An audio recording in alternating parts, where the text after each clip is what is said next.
બેન, એક આ ગેરકાયદેસર બાંધકામનો પ્રશ્ન ઊભો થયો છે, આક્ષેપો કંઈક થયા છે, તમે મેયર છો ને તમારા પતિ દ્વારા આ પ્રકારે બાંધકામ કરો એવા આક્ષેપો થયા છે, ખરેખર આમાં સાચું શું છે? વોર્ડ નંબર 5 ની અંદર સંત કબીર રોડ ઉપર જે નંદુબાગ વિસ્તાર કહેવામાં આવે છે ને ઓળખાય છે, એ નંદુબાગ વિસ્તાર છે એ અમારી જૂની જે વાડીઓ હતી, વાડીપડામાંથી જ્યારે સોસાયટીઓ બનેલી છે એ જગ્યા વર્ષોથી અમને બાપ દાદાએ આપેલી છે. ઘણા વર્ષની આ જગ્યા હોય, રોડ પોળો થયો તો એ રોડ સુધીની આ જગ્યા હતી. જ્યારે સરકારે માપણી કરી તો એટલી જગ્યા ખાલી કરી અને અમે પાડવાની પણ ત્યારે વર્ષો પહેલા મંજૂરી આપી દીધી હતી.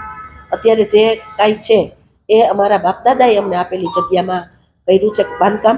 એમાં 1 પણ ફૂટ કે અડધો પણ ફૂટ મેં સરકારની કોઈ જગ્યા દબાવેલી નથી. અને જે કાંઈ બાંધકામ છે એ આપ તમે પણ જોઈ શકો છો. આજ તમે પણ ત્યાં ગયા હતા.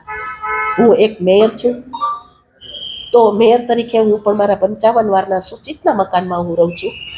મેં રાજકોટની અંદર પણ અનલીગલી બાંધકામમાં ક્યાંય પણ મેં નોટિસ આપેલી નથી.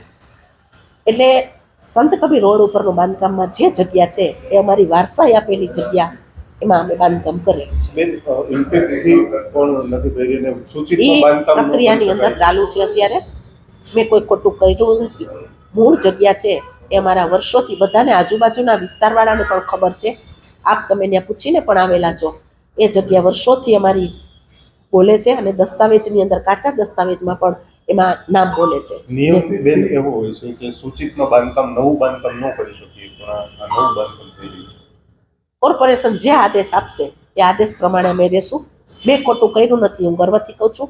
આ એક મોટો પરિવાર છે, આપણો પોતાનો પરિવાર હોય એમાં પણ ક્યાંક મન દુઃખ મત દુઃખ જે કાંઈ હોય, હું તો મોટા મનથી રહેવાવાળી છું, ભૂલી જવાનું. તમે જે આક્ષેપ કરતા હોય કોઈ વિશે તો હું એમાં પડવા માંગતી નથી.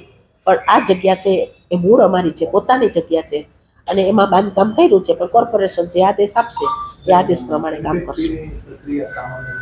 આ એ પ્રક્રિયા ચાલુ છે. મારા ઘરના બેંકની અંદર સર્વિસ કરે છે. કોઈ અનલીગલી ખોટું કામ કરીને મેં આ બાંધકામ કર્યું નથી. લોન લઈને આ બાંધકામ મેં કરેલું છે.